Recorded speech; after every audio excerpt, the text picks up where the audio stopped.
banyak orang di PHK, susah dapat kerja. Apa nih harus mereka lakukan? Kita usaha, berdoa dan tawakal, ya insya Allah itu adalah hasil yang terbaik buat kita. Maaf ya agak religius sedikit, nggak apa-apa ya. Nggak apa-apa. Mimpi jadi menteri nggak, saya katakan nggak pernah itu. Pertimbangan banyak nggak untuk mengiyakan permintaan dari Pak Prabowo? Kita menyiapkan tenaga kerja yang memiliki skill dan kompetensi. Ya. Dan Miss Mary sebagai one contributor ya for making Indonesia better. Saya bisa paksa itu perusahaan. Oke, setiap perusahaan Anda harus peduli dengan UMKM yang ada di sekitar Anda. Ya. Kalau menurut Pak Menteri sesungguhnya apa nih yang menjadi permasalahan terbesar adanya pengangguran yang banyak gitu? Seneng banget, kebanggaan dan kehormatan hari ini yang menjadi teman ngobrol saya adalah Menteri Ketenagakerjaan Republik Indonesia Bapak Yassi-Erli. Terima kasih Miss Mary. Terima kasih udah meluangkan waktu untuk Siap. hadir ke sini di tengah kesibukannya. Siap. Iya, biasanya sebagai akademisi, guru besar, biasanya mengajar, sekarang menjadi seorang menteri. Apa yang berbeda dan apa yang sama? Yang berbeda dulu ya. Mhm. Ya, kalau dosen itu kita punya full control terhadap agenda kita. Ya, kita bisa bebas. Apalagi kalau saya dosen kan sekaligus konsultan. Ya, saya mengunjungi perusahaan, kemudian malamnya bisa wisata kuliner, kemudian bisa jalan-jalan ke mall, gitu ya. Nah, kalau sekarang sudah jadi menteri, sudah hampir 2 bulan, sepertinya ya I miss that. Ya, itu ya. Walaupun tentu ini adalah konsekuensi ya Miss Mary ya. Iya. Kalau yang sama ya DNA saya tetap sebagai dosen. Iya. Ya, dan yang lucunya itu adalah yang berbeda dari menteri sekarang katanya dengan menteri yang dulu.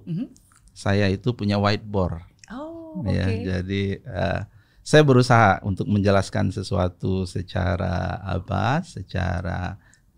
runut begitu ya. Begini loh, karena saya memang paham bahwa seorang leader itu harus spend waktunya 10-20% untuk memberikan coaching. Ya, jadi kalau saya sudah pegang spidol di depan whiteboard, terus kata staff saya, waduh nih dosennya muncul lagi nih katanya. Itulah gambaran kira-kira. Iya, tapi itu salah satu ciri pemimpin yang baik adalah bukan hanya pemimpin yang pintar, tapi pemimpin yang juga memintarkan anggota timnya. Semoga. Iya.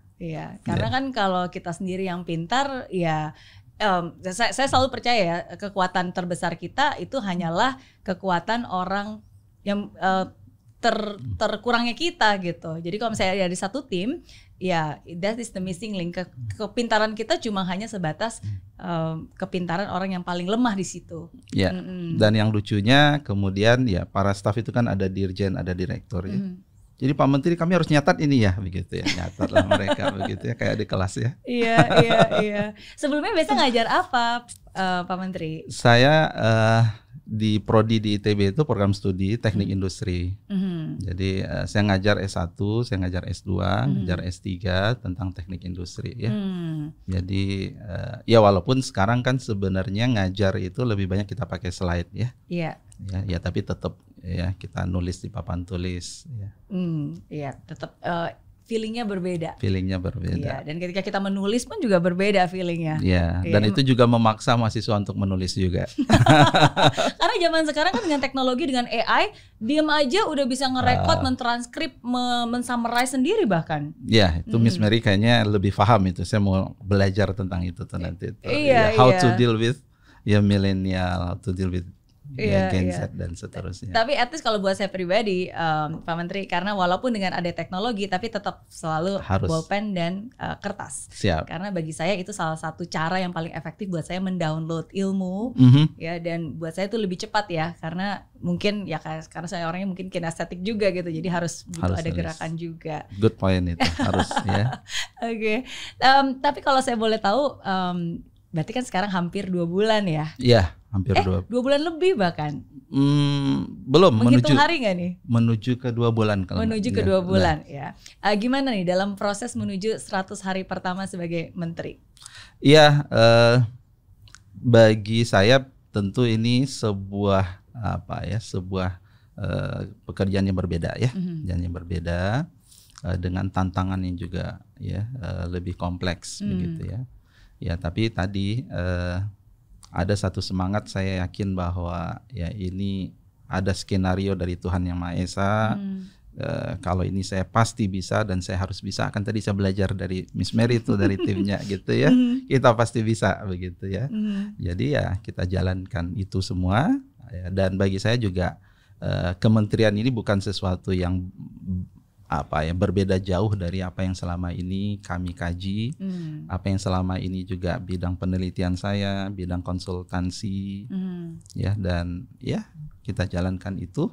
Dan alhamdulillah teman-teman melihat ya kita terjadi akselerasi ya, we are on the right track right now gitu. Iya. Dan saya lihat juga sangat aktif ya. Kemarin juga baru aja mengunjungi job fair. Iya.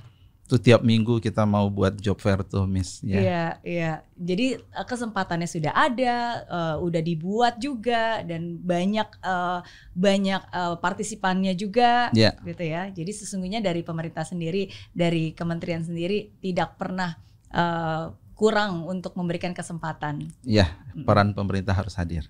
Dan Jumat ini kita ada job fair lagi di kantor kementerian. Oh, oke. Ya, mempertemukan pencari kerja dan yang memberi pekerjaan. Oke. Kalau boleh tahu berarti sebenarnya cita-cita Pak Menteri dari kecil tuh apa sih? Itu yang pertanyaannya ya, banyak yang nanya pernah mimpi jadi menteri nggak? Saya katakan nggak pernah itu, gitu ya.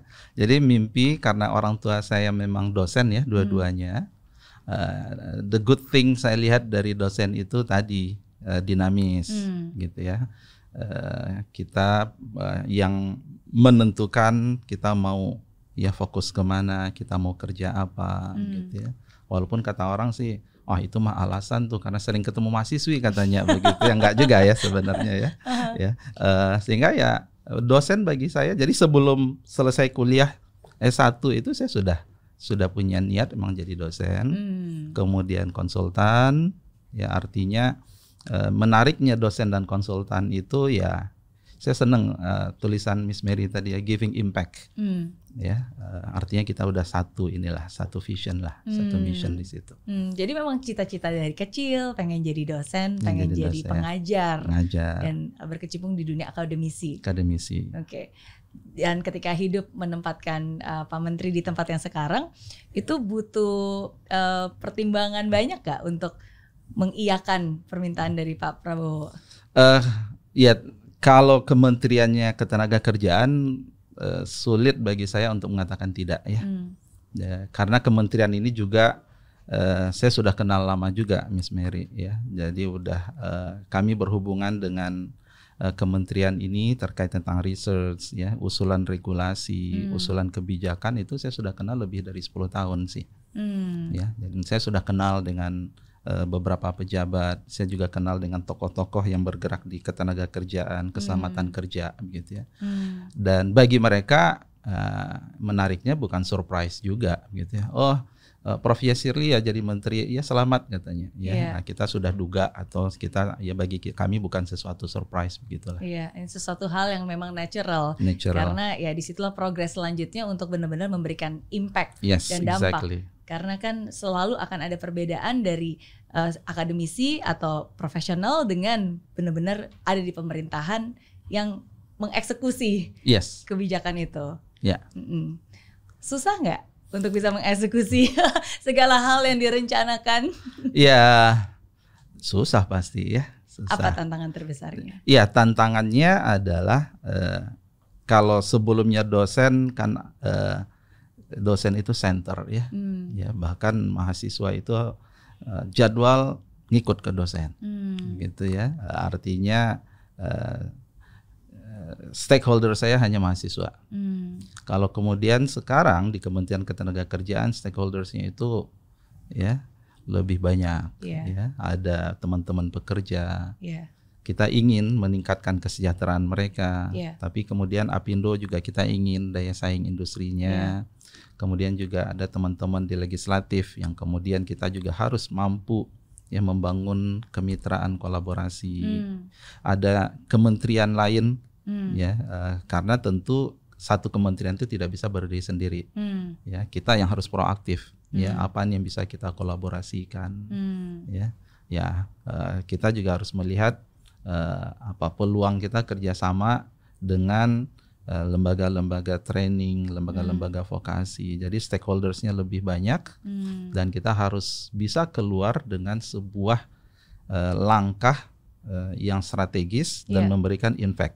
Jadi sekarang permasalahannya Miss Mary bukan hanya giving impact, tapi giving substantial impact, gitu ya. Karena kita dikejar waktu. Jadi permasalahan terkait dengan ketenagakerjaan kan sekarang lumayan banyak ini. Kompleks ya. Dan dari satu hal itu merembet ke berikutnya dan ke berikutnya. Dan itu kita bisa lihatlah di surat kabar media ya.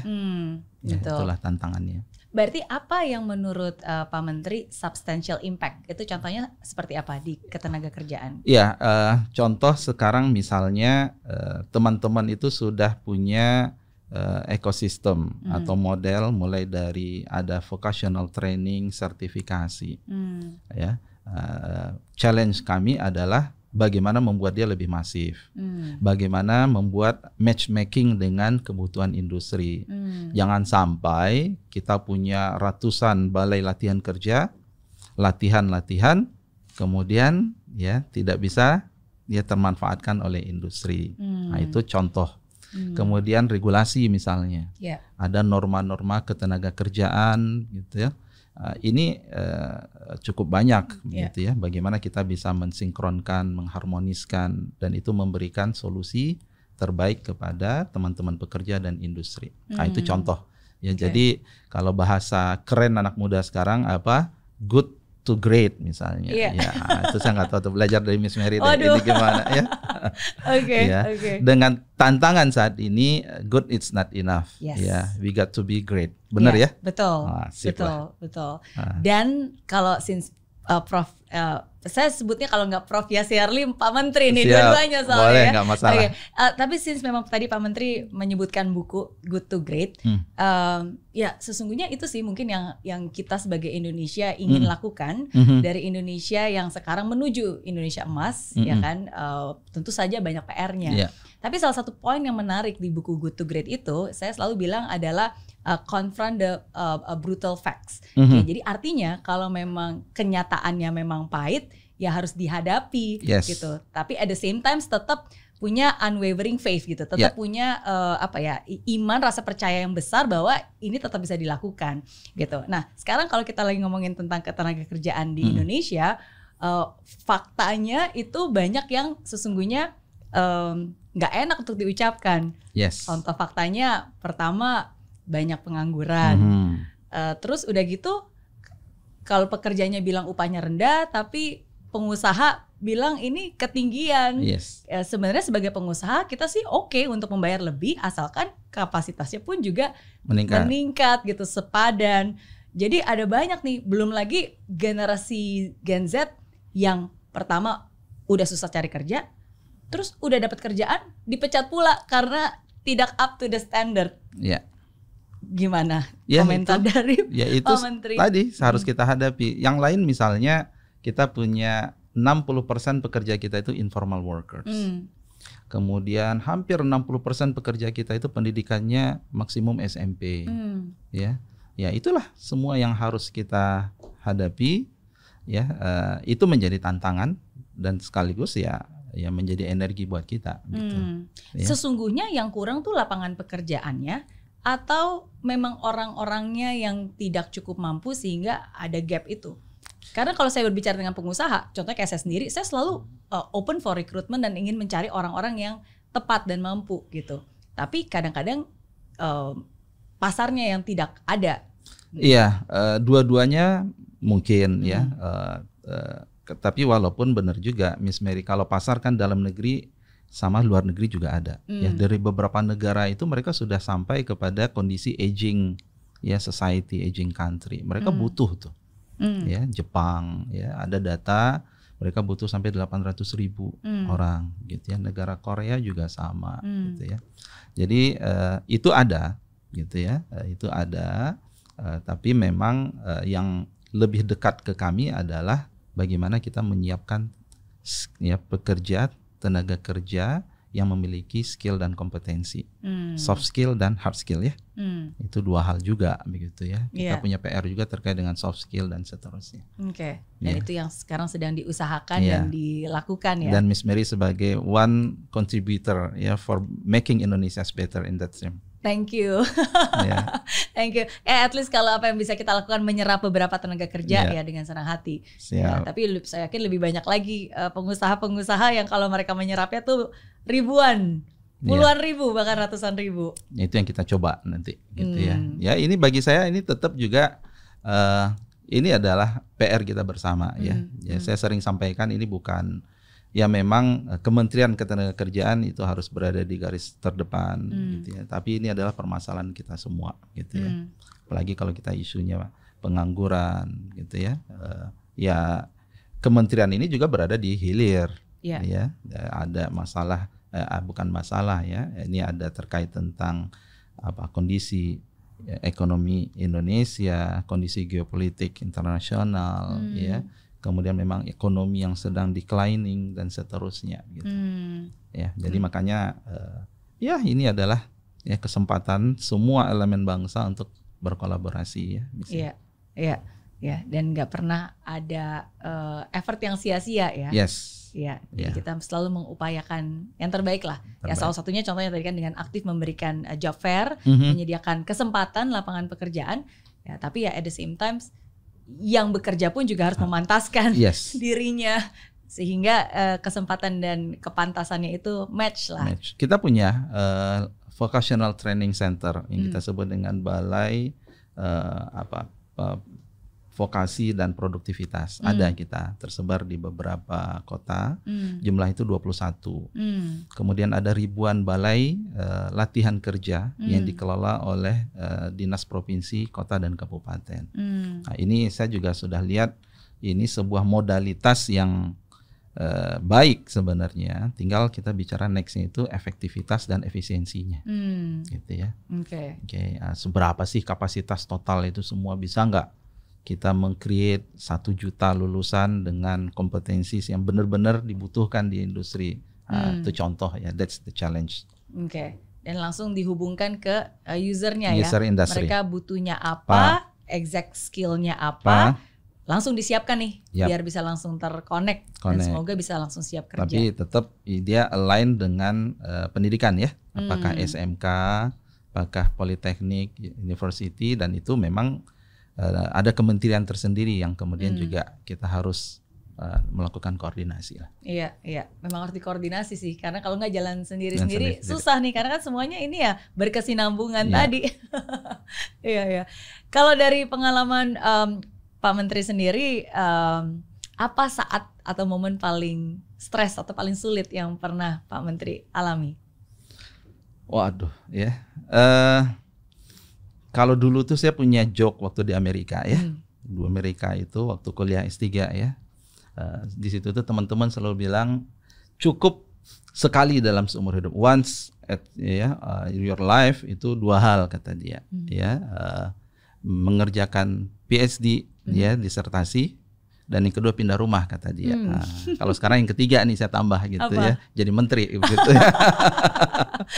Ya, karena menteri artinya kita harus punya yang pertama itu leadership skill, bagaimana memimpin birokrat. Ya, itu kan kalau kami ada 4.000 orang.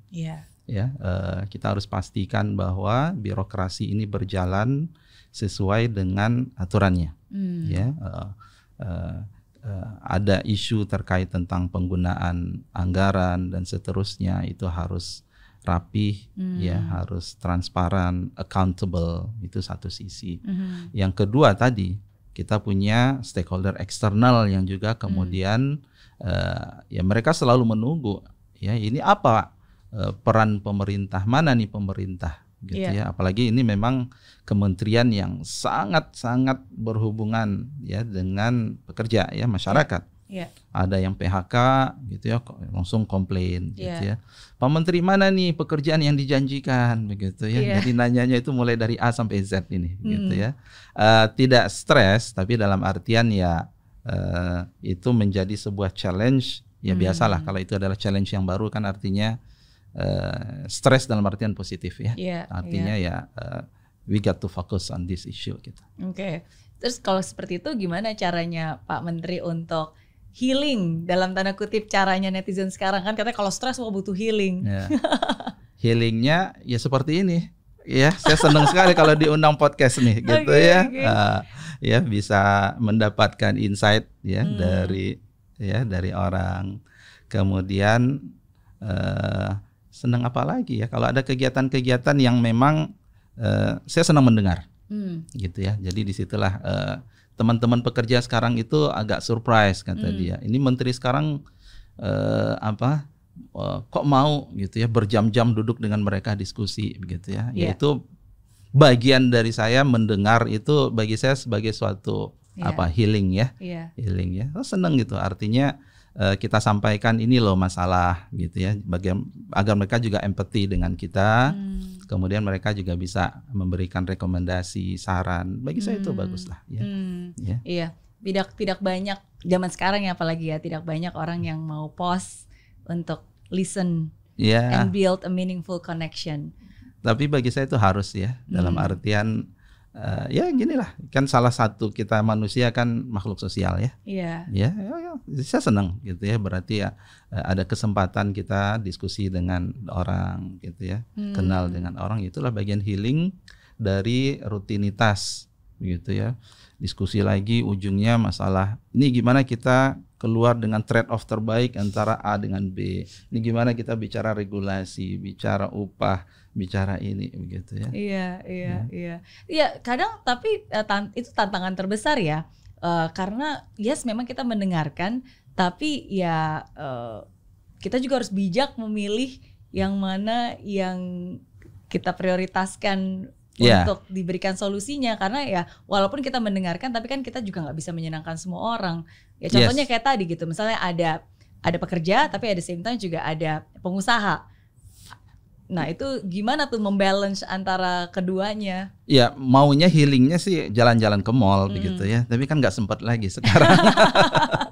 Maunya healingnya itu ya saya sebenarnya suka trekking begitu ya. Ya, tapi sekarang tidak semudah itu trekkingnya. Healingnya saya maunya driving sendiri begitu ya. Tapi dengar saya driving sendiri langsung nih para ajudan para apa begitu ya.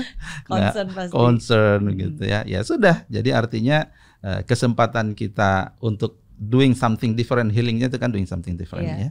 Ya, artinya kita bertemu gitu ya, bicara santai, ngopi begitu ya. Ya, kita juga ingin dengar lah ya, walaupun kemudian ya belum tentu semuanya implementable begitu ya. Tapi at least ya disitulah melakukan sesuatu yang berbeda lah. Dan kadang orang juga nggak butuh solusi sih, kadang orang cuma butuh didengarkan dan dipahami. Karena mereka juga mengerti ini bukan hal yang mudah juga untuk bisa memberikan solusi kan. Dan kenal, ya saya suka. Artinya kenal dengan orang, itulah mungkin yang sekarang healing yang bisa dilakukan ya. Hobinya apa Pak Menteri? Aduh, hobi kalau personal tadi ya. Tadi saya suka explore ya. Explore tuh ya kalau sendiri kalau ada waktu, kalau bisa jalan saya senang jalan. Gitu ya. Jadi kalau dulu waktu saya konsultan udah selesai malam-malam itu ya keliling aja tuh, lihat oh ini kan yang baru nih saya belum pernah kesini, ada apa di sini dan seterusnya begitu. Emang jiwa pembelajarnya pun juga curiosity-nya besar ya, selalu mengeksplor. Ya. Nanti kalau saya bilang saya hobinya baca nanti nggak lucu jadinya ya. Tapi kalau Pak Menteri punya superpower, pengennya punya superpower apa dan kenapa? Ya, ini superpower artinya apa nih? Seperti Superman begitu? Bebas. Oh bebas ya. Ya kalau melihat realitas saat ini, ya I wish begitu ya. Saya bisa paksa itu perusahaan. Setiap perusahaan Anda harus peduli dengan UMKM yang ada di sekitar Anda. Ya karena ini adalah permasalahan kita adalah care and concern gitu ya. Kemudian saya ingin bangkitkan dulu itu istilah saya itu adalah cita-cita bersama. Ya, tidak ada gunanya ya kita berada dalam satu ekosistem yang dekat, kita kemudian gedungnya tinggi perusahaan, kemudian sebelah kita UMKM yang kemudian mereka berjibaku dengan keseharian gitu ya. Jadi saya sangat ingin bahwa hayo ekonomi yang kita bangun, kalau Pak Presiden itu kan ekonomi Pancasila itu bersama tuh. Yeah. Oke ya. Jadi ya kalau ya kita bisa create regulasi mewajibkan mereka untuk membina sekian UMKM. Sekarang ada regulasi mempekerjakan 2% pekerja disabilitas. Oke. Nah, itu kalau kita bisa lebih paksakan gitu ya. Ya artinya ya kita punya penduduk Indonesia sekian besar ini ya kita harus punya cita-cita bersama gitu. Ya, disitulah saya akan yakin kalau punya cita-cita bersama ya kita nggak ada isu lagi nih sekarang gitu ya. Jadi semua itu inklusif ya. Pengangguran itu tidak lagi dilihat hanya oke, ini bukan hanya masalah Anda tidak skill dan seterusnya, tapi juga ada kepedulian kan bersama. Itu gotong royong itu dulu kan itu yang kita inginkan. Ya. Kalau menurut Pak Menteri sesungguhnya apa nih yang menjadi permasalahan terbesar adanya pengangguran yang banyak gitu di Indonesia? Kalau secara teorinya, secara hasil researchnya memang ada skill, kemudian industri kita juga gitu ya. Jadi kalau industri kita ini punya daya saing, produktivitasnya tinggi, tumbuh, artinya mereka bisa menyerap tenaga kerja yang lebih gitu ya.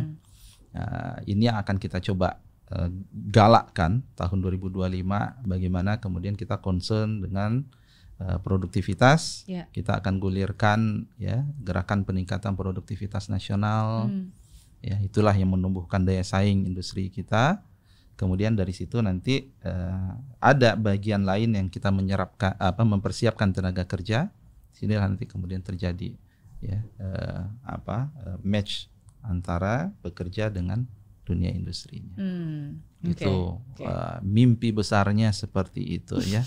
I wish I have such power ya to do that. Iya, tapi mimpi besar mulai dari langkah kecil tapi konsisten dilakukan bersama-sama. Nothing big, start big ya. Yes. Oke. Ya, betul. Dari pengalaman hidup yang mungkin Pak Menteri pernah rasakan dan alami, apa nih yang menjadi pembelajaran hidup yang tidak terlupakan yang bisa Pak Menteri bagikan? Iya, saya itu saat menjadi dosen ya, jadi kami itu selalu ada program pengabdian masyarakat, ya. Jadi ada riset saya, kemudian juga tadi ya ada grant dari ITB, memang khusus untuk bagaimana kita memberikan solusi pemberdayaan, apakah itu UMKM atau disabilitas, gitu ya. Nah, disinilah memang saya banyak belajar dari bagaimana kita bisa memberikan manfaat. Makanya Miss Mary, yang salah satu inisiatif kami di kementerian saat ini adalah kita meng-create sebuah direktorat baru. Direktorat Penempatan Kerja bagi Tenaga Kerja Disabilitas dan tenaga kerja khusus. Ya, itu banyak yang komen satu direktorat itu terlalu besar tuh Pak Menteri. Saya bilang ya harus ya, we got to pay attention on this issue gitu ya. Ya, karena memang saya riset waktu membimbing mahasiswa S1, S2, sebagian riset saya itu membantu disabilitas ya, orang yang punya low vision, orang yang tunadaksa. Kemarin baru selesai sidang mahasiswa S3 saya untuk pengembangan pelatihan untuk pengguna kaki protesa. Jadi mereka yang kakinya buntung, ya, itu dengan VR, virtual reality, kita buatkan sistem pelatihan dan macam-macam.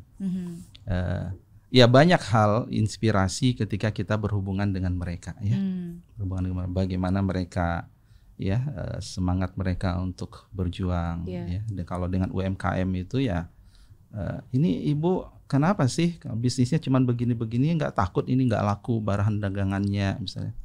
Ya kalau rezeki itu Pak kan udah ditentukan sama Yang Maha Atas gitu ya. Gitu-gitu kan banyak Bu.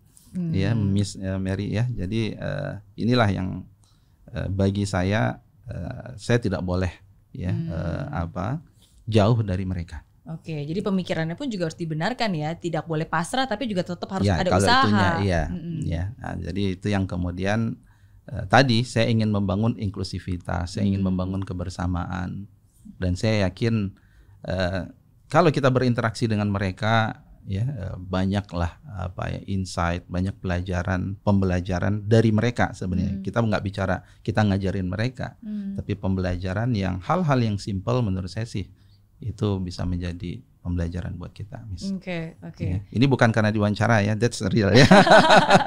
Iya. Banyak riset kami itu di pemberdayaan UMKM, disabilitas itu banyak, gitu ya. Dan kebahagiaan ketika kemudian membantu mereka. Dan itu kami punya riset di berbagai titik ya. Tahun lalu itu kita membantu UMKM pembuat amplang. Amplang itu ya Kumacan. Iya, itu salah satu favorit saya. Itu doyan tuh kalau ngemil nggak ada habisnya tuh. Sampai ke Pontianak. Ya. Jadi saya dapat grant pengabdian masyarakat dari ITB. Saya buatkan mesin, ya mesin penggoreng pengaduk yang lebih otomatis lah, teknologi tepat guna gitu. Itu belajar. Kemudian tahun lalu itu juga pengabdian masyarakat bagaimana membantu UMKM untuk itu kan ikan berlebih tuh di situ. Jadi pengolahan ikan, pengeringan, tapi pengeringannya itu bukan dengan panas, ya, tapi kita buat mesin khusus gitu ya, sehingga pengeringan itu hanya untuk agar kandungan air dari ikannya itu kemudian hilang. Nah, itu kita rancang mesin di Bandung, saya kirim ke sana. Ya itulah bentuk-bentuk ya bagian dari dunia akademik yang saya senang di situ. Jadi tidak hanya ngajar ya. Jadi ada ngajar pun senang ya, ketemu mahasiswa-mahasiswa ya, mahasiswa-mahasiswi, kemudian ada penelitian, ada pengabdian masyarakat. Plus sebenarnya kalau saya satu lagi konsultan di industri ya. Nah, itu dunia. Itulah 4 itu sebelumnya dunia. Sekarang untuk sementara ya ngajarnya masih disempatkan. Ya, kalau masih disempatkan. Ya. Ya surprise bagi mahasiswa juga seneng lah kalau saya ke kampus. Ya mungkin kuliah tamu selama ini masih bisa disempatkan sekali 2 minggu. Tapi bagus sih, maksudnya kan untuk bisa tetap ada connection ya, sehingga kan kita bisa tahu, karena kan mahasiswa-mahasiswa itu ya mereka kan yang memang mempersiapkan diri untuk ke lapangan pekerjaan gitu kan. Jadi kan dengan ada di sana mengajar ya Pak Menteri juga bisa lebih relate dan tahu keresahan mereka apa sih, pemikiran mereka apa sih, concern mereka seperti apa sih. Ya, sebenarnya healing sih sebenarnya.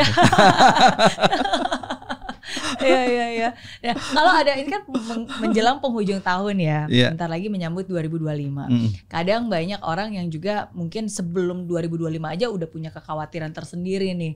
Kekhawatiran waduh nanti gimana, lapangan pekerjaan masih ada kah, sekarang aja udah susah, ditambah nanti tahun depan, ditambah lagi ada banyak teknologi yang mungkin akan menggantikan lapangan pekerjaan gitu. Nah, jadi untuk yang lagi nonton nih, yang mungkin memang pekerja gitu, apa nih saran yang bisa mereka lakukan untuk yang sedang cari kerja atau mungkin untuk yang sedang ingin mengupgrade pekerjaannya gitu. Jadi khususnya yang lagi nyari kerja deh, karena zaman sekarang ini juga menjadi keresahan ya, banyak orang selalu nanya info loker dong gitu.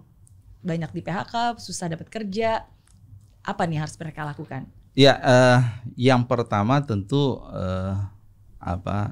saya selalu percaya, dan mungkin ini pesan ya buat adik-adik, kita harus punya sesuatu yang berbeda dan memiliki daya saing, gitu ya. Kalau mencari kerja itu kan saingannya 1 terhadap 1000 mungkin ya. Ya, jadi siapkan diri sebaik-baiknya. Perkuat dengan kompetensi yang sifatnya unik, gitu ya, yang unik, yang memang dibutuhkan oleh industri, gitu ya. Itu yang pertama. Ya, kemudian kalau sudah kita usaha, ya ketika sudah usaha ya berdoa dan tawakal, ya insya Allah itu adalah hasil yang terbaik buat kita, gitu ya. Maaf ya agak religius sedikit, nggak apa-apa ya. Nggak apa-apa, harus. Ya, jadi challenge kita adalah apa sih yang membuat orang kemudian tertarik dengan kita. Ya, we got to be different. Ya, good to great. Jadi nggak cukup kemudian saya sudah lulus even dari perguruan tinggi terbaik dan seterusnya. Ya, saya banyak juga diminta untuk mereview, misalnya ini ada kurikulum vitae. Saya challenge itu. Oke, dalam setengah detik bagaimana caranya kurikulum vitae ini orang membaca ini, oh ini bagus ini. Nah, ya apa istilahnya ya, kalau dalam presentasi itu kan ada 3 menit pitching ya, atau 5 menit atau apa. Ini kalau CV itu bayangkan, CV itu numpuk, ya sekian banyak, orang melihatnya cuma sekilas, ini enggak. Bagaimana caranya lihat satu, wow ini yang saya cari, pisahin ke sini. Nah, itu yang buat orang nengok dulu ya. Nengok dulu. Ini kan belum ya, nanti itu saringan pertama. Kalau saringan pertama aja kita sudah tidak lolos ya. Apa yang akan membuat berbeda? Ya itulah nanti sekarang itu opportunity untuk self development itu banyak ya. Kita bisa spesialisasi atau punya kompetensi khusus terkait dengan digital. Kita bisa belajar dari e-learning, dari YouTube dan banyak gitu ya, macam-macam ya. Itulah yang menurut saya gitu ya. Oke. Jadi tingkatkan kompetensi dan kalau bisa dikhususkan, jadi keunikan kamu apa? Keunikan apa? Ya, dan jangan takut untuk menunjukkan keunikan itu. Nah, itu kita bicara soft skill itu nanti. Iya.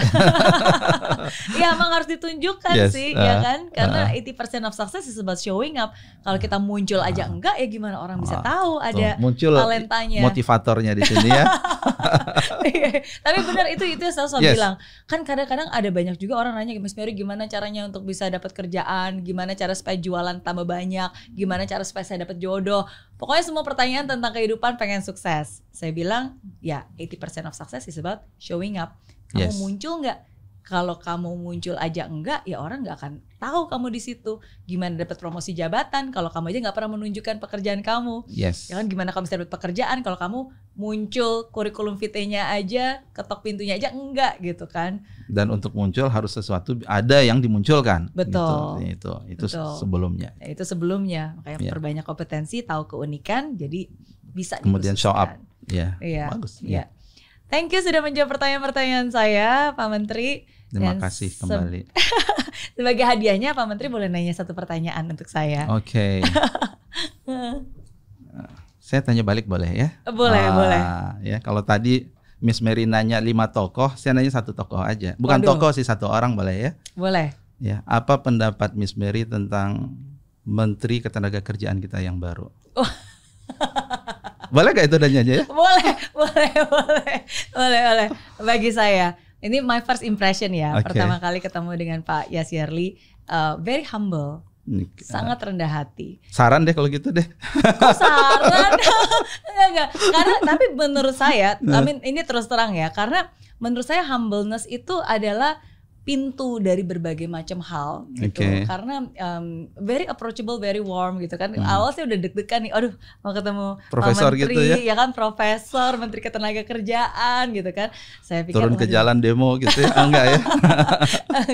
Tapi menurut saya Pak Menteri berada di tempat yang tepat karena dengan kerendahan hati dan humbleness untuk mau mendengarkan, untuk bisa ada aja, itu menurut saya satu hal yang sangat diapresiasi. Karena seperti saya bilang, ketenagakerjaan itu kan banyak faktornya ya, dan itu adalah suatu hal yang sangat kompleks. Ada pekerjanya, ada pengusahanya, belum lagi pekerjanya pun juga ada yang UMKM, ya kan, tadi yang ada lapisan usianya pun juga ada yang mungkin baru masuk ke dunia kerja, ada juga yang mungkin sudah kayak ibu-ibu yang sudah sebelum ibu rumah tangga baru mau masuk lagi ke dunia pekerjaan. Jadi ada banyak kompleksitasnya gitu.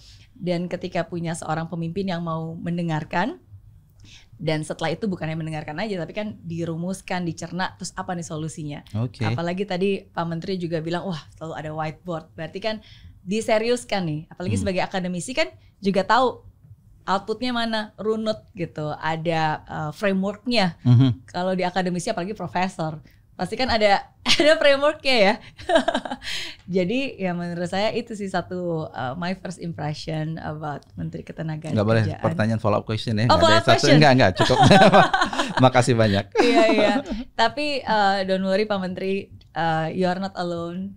Kita semua di sini juga selalu memberikan supportnya, dan kalau ada yang bisa dibantu pastinya dengan senang hati, baik dari semua all stakeholders, we know we are supporting not just you tapi juga Kabinet Merah Putih. Bangsa ini untuk maju. Iya, bangsa ini untuk maju. Karena ya kalau tenaga kerjanya juga sejahtera, pengusahanya juga bisa membuat bisnis yang juga berkesinambungan, win-win buat semuanya. Ya, pemerintahnya juga memberikan regulasi yang juga baik, ya win-win buat semuanya sih. Itu cita-cita kita ya. Iya. Nggak boleh kalah sama Vietnam. Iya, kita sekarang produktivitas kita kalah nih ya, harus maju ke depan. Iya, pasti menang, pasti bisa.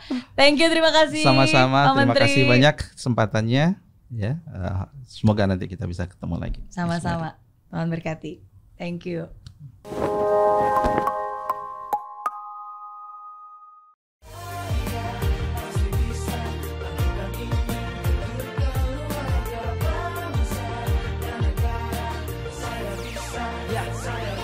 Laksana bumi tanpa hujan, hidup tanpa tujuan, kering dan mati tanpa hijaunya tumbuhan.